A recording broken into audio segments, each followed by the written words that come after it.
Diduga sopirnya mengantuk, sebuah mobil minibus oleng wan kehilangan kendali hingga menabrak mobil yang tengah berhenti di bahu jalan hingga mengakibatkan mobil yang sedang terparkir tersebut terpental masuk ke parit Kamarian Selasa 14 Mei 2024. Beruntung mobil tersangkut pipa PDAM hingga kada masuk ke sungai.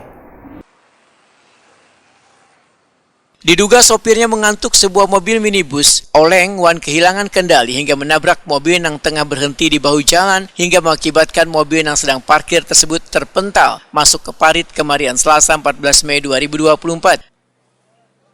Akibatnya mobil City Car berwarna hirang bernomor polisi DA1558CS nang tercabur ke parit di kawasan Jalan Ahmad Yani Pas 10 Kertakanyar, Kabupaten Banjar, Kalimantan Selatan ini di sisi bagian belakangnya ringsek parah. Beruntung mobil tersangkut pipa PDAM hingga kada masuk ke sungai.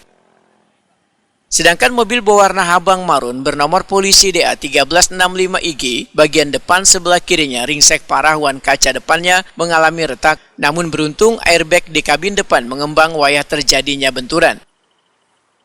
Yuda, saksi kejadian Waitakuni Prima TV memedahkan ada beberapa penumpang dari kedua mobil yang dievakuasi ke rumah sakit. Kecelakaan ini pun melibatkan seunit kendaraan metik ringsek, namun pengendaranya selamat dari kecelakaan tersebut.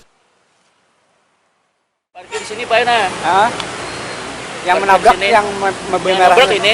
Mobil merah. Dari hulu sungai. Dari hulu sungai. Sungai set. Langsung kena ini apa pipa lideng itu. Selain mobil ini ada skopi lagi Pak. Skopinya di tengah. Kejepit. Jepit. Pak. Jadi skopinya juga hancur di belakang. Oh, ada berapa orang Pak? Ini gue salah dua Pak Ena. Di dalam mobil dua. Yang Ini ini kosong karena parkir lah. Ada orang juga. Ini ada orang, cuma dua orang ada tahu. Oh, cuma di tepi jalan lah. Tinggi tepi jalan. Iya. Parkir di tanah di samping, bukan di aspal. Ini korban sudah dievakuasi semua Pak lah. Kayaknya sudah Pak, tadi datangan patwal datang tadi juga. Lantas. Tapi yang pakai skopi malah orangnya ada luka-luka selamat aja. Sepeda motornya aja. Kendaraan yang hancur yang belakang. Peristiwa yang menarik perhatian pengendara yang melintas ini telah ditangani petugas Polres Kabupaten Banjar.